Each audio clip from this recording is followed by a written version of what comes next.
Hello everyone, welcome to free UPSC preparation. Agriculture in India इस lecture series में आज हम बात करेंगे एग्रीकल्चरल इंश्योरेंस के बारे में और एक बहुत ही फेमस स्कीम प्रधानमंत्री फसल बीमा योजना के बारे में भी। ठीक है, तो ये है लेक्चर नंबर 9। इससे पहले हम काफ़ी सारे जो कंसेप्ट हैं एग्रीकल्चर से related for tree and name उसको हम कवर कर चुके हैं। अगर आपको कोई डाउट है, कोई सजेशन है कोई भी, तो आप कमेंट सेक्शन में हमें बता सकते हैं। और अगर आप नोट्स परचेज करना चाहते हैं तो एक बार डिस्क्रिप्शन बॉक्स में डिटेल्स दी गई हैं, एक बार चेक कर लीजिएगा। ठीक है, इसके अलावा हमारे पब्लिक एडमिनिस्ट्रेशन के एंड फिजिक्स ऑप्शनल के काफ़ी सारे लेक्चर्स अवेलेबल हैं, तो अगर आप प्रिपेयर कर रहे हैं एक बार ज़रूर देखिएगा। स्टार्ट करते हैं। ये है लेक्चर नंबर 9 जो कि अवेलेबल है हमारे यूट्यूब चैनल पे फ्री यूपीएससी प्रिपरेशन पे। तो अगर अभी तक आपने चैनल को सब्सक्राइब नहीं किया है प्लीज़ सब्सक्राइब कर दीजिए। चलिए स्टार्ट करते हैं आज का लेक्चर। देखिए, एग्रीकल्चरल इंश्योरेंस होता क्या है। बेसिकली जो लॉस है एग्रीकल्चर का उसको प्रोटेक्ट करने के लिए, एग्रीकल्चरल लॉस से फार्मर्स को प्रोटेक्ट करने के लिए इंश्योरेंस एग्रीकल्चर का प्रोवाइड कराया जाता है।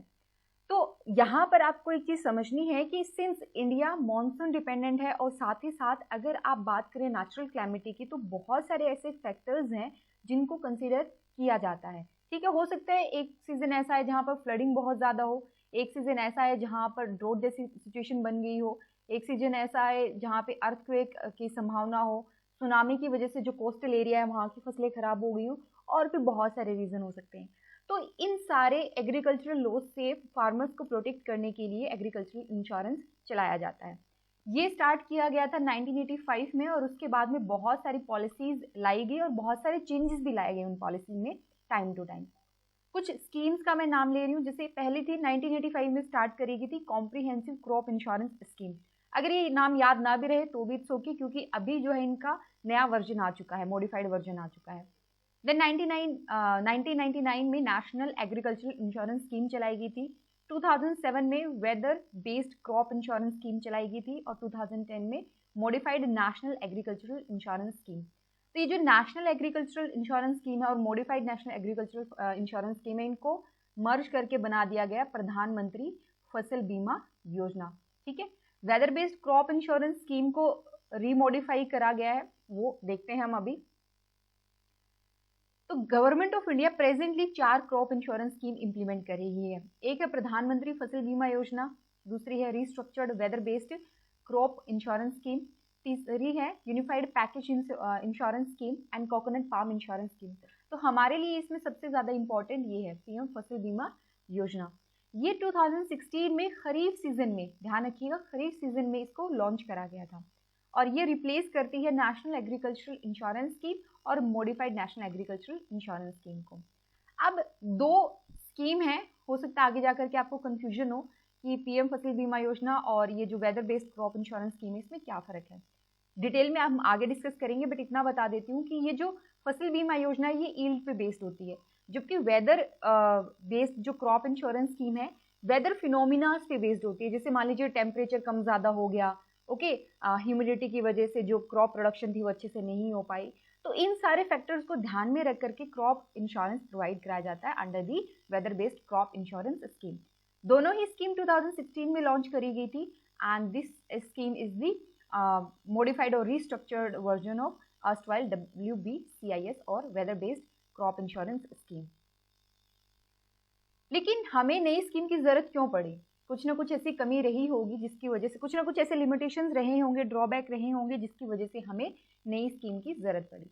तो बहुत सारे हैं, जैसे जितना भी क्रॉप एरिया है हमारी कंट्री का उसमें सिर्फ और सिर्फ 23% एरिया तक ही इंश्योरेंस कवरेज पहुंच पा रही है।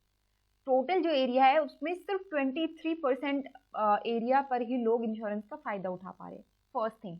सेकेंड थिंग, रिस्क जो है वो हर एक क्लैमिटी का रिस्क इसमें नहीं कवर किया गया। अर्लियर जो स्कीम थी तो हर एक प्रकार का रिस्क इसके अंदर नहीं कवर किया गया।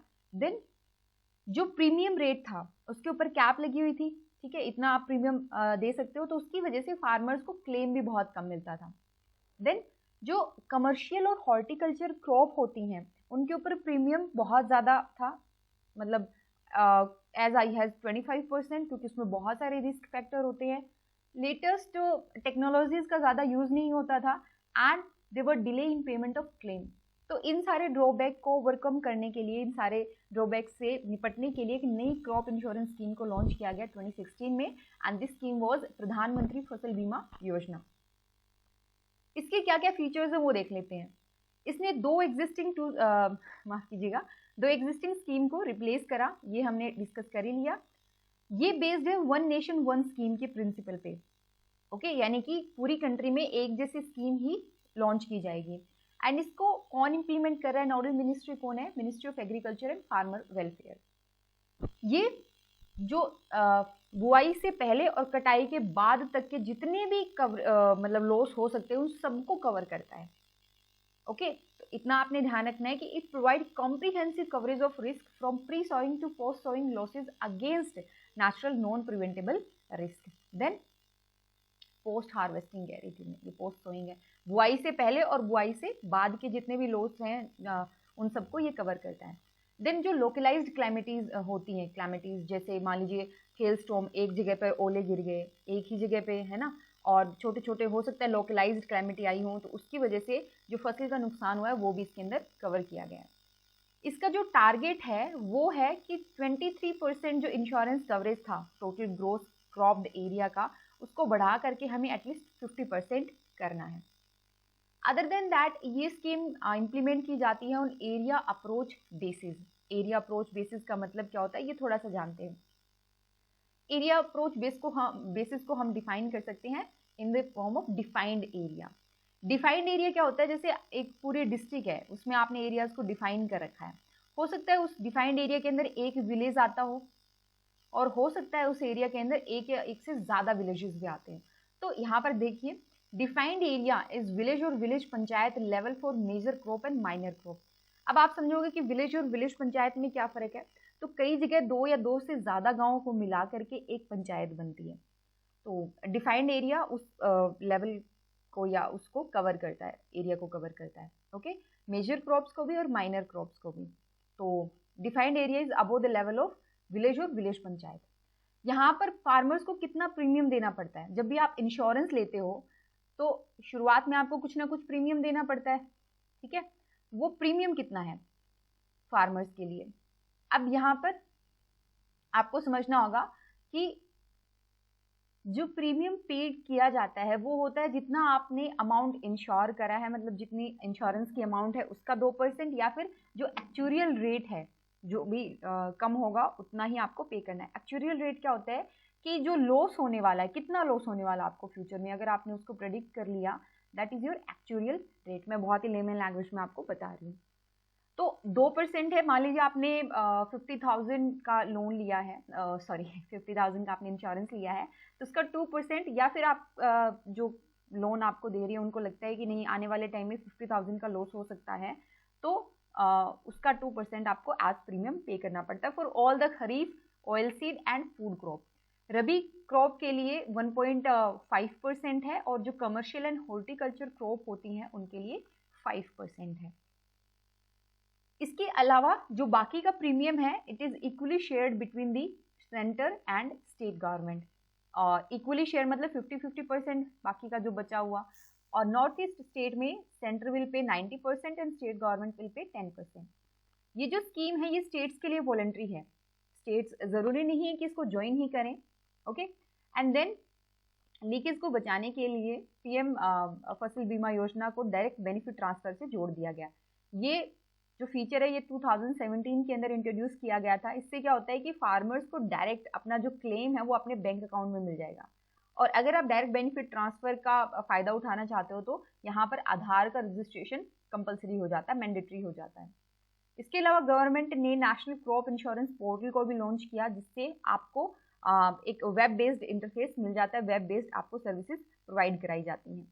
2018 में ऑपरेशनल गाइडलाइंस, ये हमारे काम की नहीं है, बट आपको पता होना चाहिए कि 2018 में जो ऑपरेशनल गाइडलाइंस है उनको रिवाइज करा गया था, और वही 2020 में भी किया गया है, वो हम देखेंगे क्योंकि लेटेस्ट वन है वो।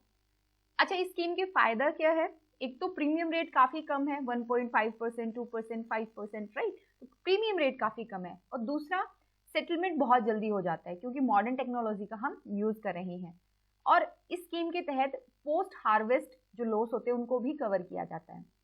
बहुत सारी क्लेमिटीज इनके अंदर कवर्ड हैं।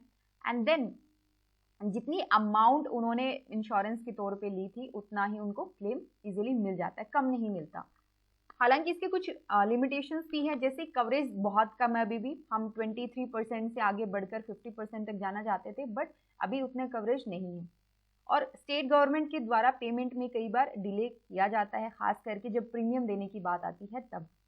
और सबसे इंपॉर्टेंट चीज़ कि जो वाइल्ड एनिमल अटैक होता है ना, उसको कवर नहीं किया गया, कवर किया गया वो भी पायलट बेसिस पे। पायलट बेसिस का मतलब आप ये समझिए, जहाँ पर आपको पायलट वर्ड मिल जाए ना, इट मीन्स ट्रायल बेसिस पे है। ये बहुत रिस्ट्रिक्टेड से एरिया में है, हो सकता है एक डिस्ट्रिक्ट में लागू करा गया हो सकता है 2 डिस्ट्रिक्ट के अंदर लागू करा गया हो, लेकिन ये बहुत ही रिस्ट्रिक्टेड एरिया में है और ट्रायल बेसिस पे है। तो वाइल्ड एनिमल अटैक एक बहुत बड़ा इशू है जिसको कवर नहीं किया गया स्कीम के तहत। ठीक है जी। अब 2020 में कुछ इंपॉर्टेंट रिवीजन किए गए इन दिस स्कीम। जैसे पहला तो ये कि प्रीमियम सब्सिडी के ऊपर रिस्ट्रिक्शन है, आप कितनी, जैसे गवर्नमेंट क्या है, आप मान लीजिए 50,000 का आपने इंश्योरेंस लिया, इसका 2% आपने दिया और बाकी का जो है वो गवर्नमेंट प्रोवाइड कराएगी, राइट। तो गवर्नमेंट एक तरीके से आपको सब्सिडी दे रही है, गवर्नमेंट प्रीमियम के ऊपर आपको सब्सिडी प्रोवाइड करा रही है। तो पहले क्या था, इसके ऊपर कोई रिस्ट्रिक्शन नहीं थी। अब 2020 के गाइडलाइन के बाद में प्रीमियम सब्सिडी के ऊपर भी एक रिस्ट्रिक्शन आ चुकी है। देन कोई भी ऐसा फार्मर जो लोन लेना चाहता है या लोन ले रखा है जिसने, उसके लिए ये जो स्कीम है वो मैंडेटरी थी, लेकिन अभी क्या है, उसको वॉलंटरी कर दिया गया है हर फार्मर के लिए कि आप चाहो तो आप इस स्कीम को चूज कर सकते हो, अदरवाइज कोई बात नहीं, वॉलंटरी कर दिया गया एनरोलमेंट। देन जो स्टेट्स और यूटी हैं वो एडिशनल रिस्क फैक्टर को चूज करने के मामले में फ्लेक्सिबल हो सकते हैं।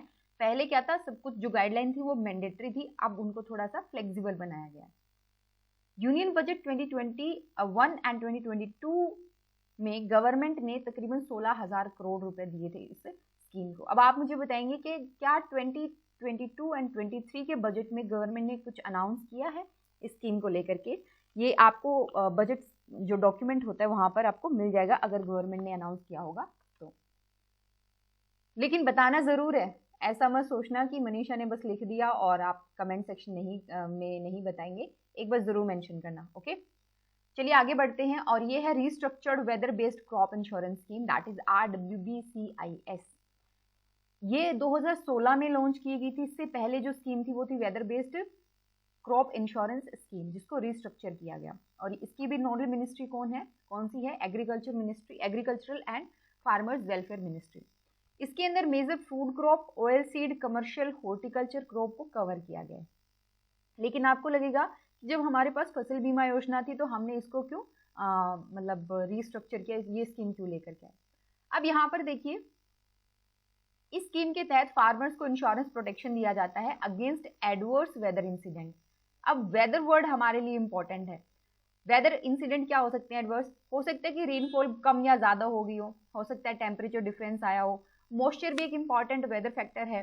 तो ऐसे फैक्टर जिनका सिग्निफिकेंट इम्पैक्ट हमें देखने को मिलता है ऑन क्रॉप प्रोडक्शन, उनको लेकर के ये स्कीम जो है वो लॉन्च करी गई।